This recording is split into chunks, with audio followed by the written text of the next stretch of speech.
और अब देख लेते हैं 11 बजे की कुछ और बड़ी खबरें।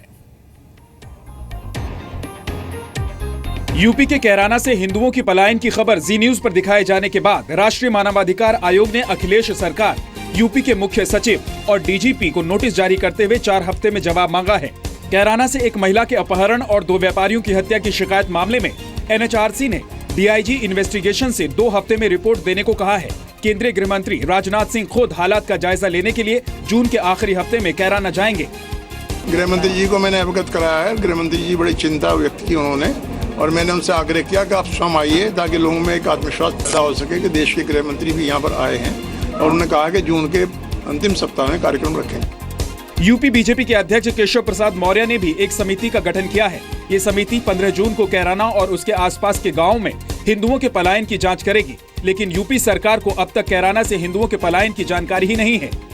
ये बात समाजवादी पार्टी के प्रवक्ता नावेद सिद्दीकी ने कही।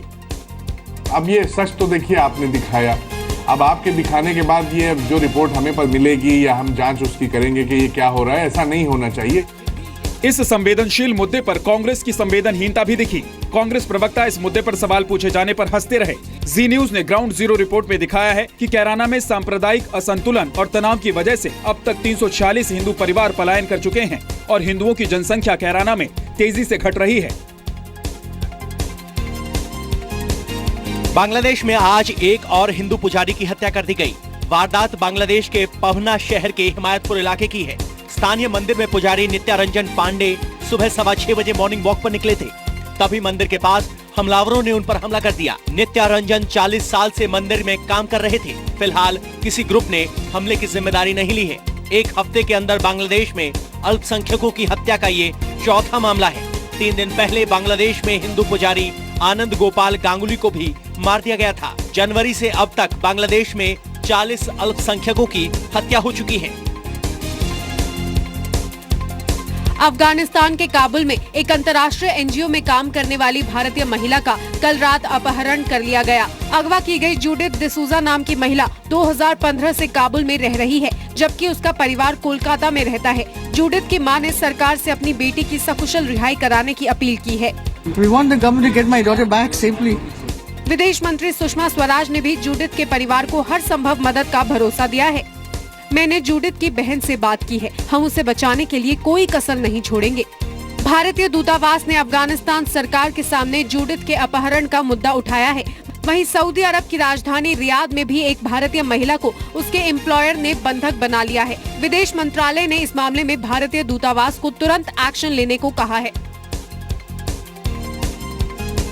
भारत, जापान और अमेरिका ने आज से दक्षिण चीन सागर के पास मालाबार युद्धाभ्यास शुरू कर दिया है। तीनों देश दक्षिण चीन सागर क्षेत्र में बढ़ते तनाव को देखते हुए सैन्य संबंध मजबूत करने की कोशिश में हैं। इस नौसैनिक युद्धाभ्यास में भारत के युद्धपोत सतपुड़ा, सह्याद्री, शक्ति और किर्च हिस्सा ले रहे हैं। दक्षिण चीन सागर के पास शुरू हुआ ये युद्धाभ्यास इसलिए अहम है क्योंकि चीन पिछले कुछ समय से इस क्षेत्र में अपना दावा मजबूत करता आ रहा है।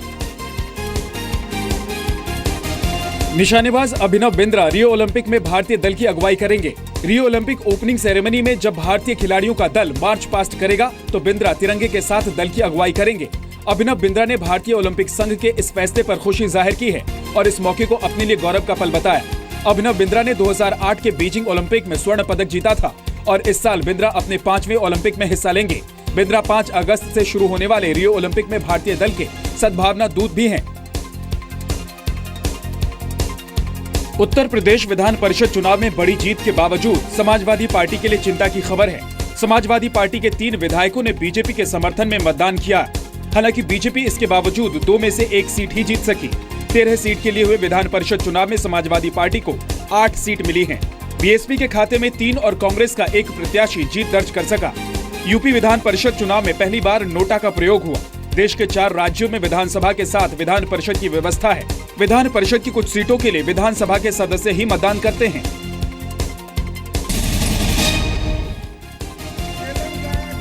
तेलंगाना के नालगोंडा में एक रैली के दौरान बीजेपी अध्यक्ष अमित शाह ने सोनिया और राहुल गांधी पर निशाना साधा।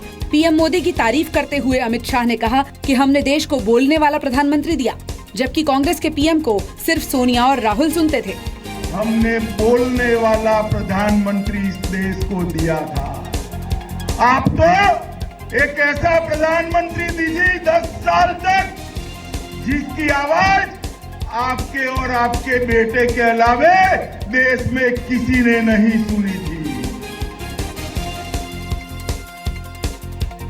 दिल्ली विधानसभा में आज बीजेपी विधायक और नेता विपक्ष विजेंद्र गुप्ता ने जबरदस्त हंगामा किया। विधानसभा में टैंकर घोटाले पर बहस के दौरान जब विजेंद्र गुप्ता को बोलने की इजाजत नहीं मिली तो वो टेबल पर चढ़ गए और अपना विरोध दर्ज कराया। विजेंद्र गुप्ता ने आरोप लगाया कि दिल्ली में 400 करोड़ का टैंकर घोटाला हुआ है और केजरीवाल सरकार जाँच रिपोर्ट दबाए बैठी है।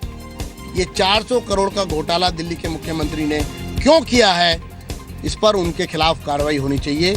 विजेंद्र गुप्ता के आरोपों पर केजरीवाल ने जवाब दिया, साथ ही एमसीडी में भी भ्रष्टाचार का आरोप लगाया है। मैं कल जल बोर्ड की फैक्ट फाइंडिंग दे दूंगा। आप आपकी पत्नी ने जो पेंशन घोटाला किया उसकी रिपोर्ट कल आप मेरे को दे देना।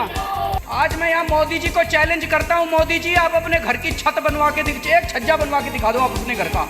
आपकी बीजेपी है, एमसीडी में आपकी बीजेपी है, फिर भी मैं चैलेंज करता हूँ आप अपने घर का एक छज्जा बिना पैसे दिए बनवा के दिखा दो, मैं राजनीति छोड़ दूंगा। अगर दिसंबर 2011 में दिल्ली जल बोर्ड ने 3 कंपनियों को 385 टैंकर सप्लाई करने का ठेका दिया। आरोपों के मुताबिक जो काम 200 करोड़ में हो सकता था उसके लिए तत्कालीन शीला दीक्षित सरकार ने 600 करोड़ रुपए खर्च किए।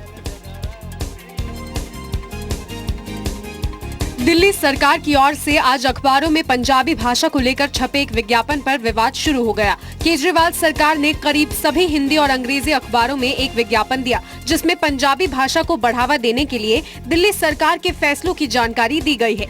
साथ ही पंजाबी शिक्षकों का वेतन बढ़ाने और सरकारी स्कूलों में पंजाबी शिक्षकों की नियुक्ति का भी जिक्र है। बीजेपी ने दिल्ली सरकार पर पंजाब चुनाव के लिए दिल्ली की जनता के पैसे लुटाने का आरोप लगाया। कांग्रेस ने भी निशाना साधा। उनसे राजनीतिक फायदा लेने के लिए आप सरकारी धन का दुरुपयोग कर रहे हैं लगातार, ये दिल्ली की जनता को गवारा नहीं है। एक तरफ सरकार के पास में पैसे तनख्वाह देने के लिए नहीं है, एक तरफ सरकार के पास पेंशन देने के लिए पैसे नहीं है और दूसरी तरफ वही सरकार अपनी पब्लिसिटी करने के लिए जितनी स्कीम है उससे कई गुना ज्यादा अपना पीठ थपथपाने के लिए पैसा खर्च कर रही है।